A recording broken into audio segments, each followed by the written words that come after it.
31st night যুবক তোমার বাপের পৈতৃক সম্পত্তি হতে পারে। 31st নাইট তুমি নিজে বানিয়েছ। 31st নাইট তুমি কিভাবে উদযাপন করবা সেটা তোমার ব্যাপার।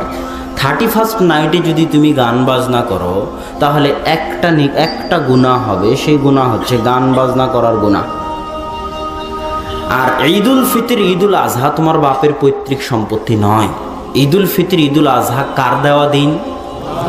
আল্লাহ সুবহানাহু ওয়া তাআলা হাদিসে স্পষ্ট আছে যে আবদালাকুমুল্লাহু বিহিমা, আল্লাহ দিচ্ছেন তোমাদেরকে দুইটা দিন, একটা ঈদুল ফিতর একটা ঈদুল আজহা।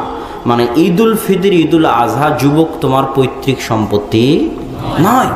ঈদুল ফিতর ঈদুল আজহার দিনে কেউ যদি গান বাজায় তাহলে দুটো গুনাহ হবে, এক গান বাজানোর গুনাহ, দুই আল্লাহর দেওয়া দিনের অপমান করার গুনাহ।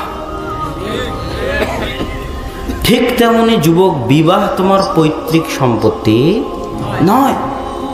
জেনা করা তোমার পৈতৃক সম্পত্তি হতে পারে, কিন্তু বিবাহ রাসূল সাল্লাল্লাহু আলাইহি ওয়াসাল্লামের সুন্নাত, রাসূল সাল্লাল্লাহু আলাইহি ওয়াসাল্লামের গুরুত্বপূর্ণ সুন্নাত হচ্ছে বিবাহ।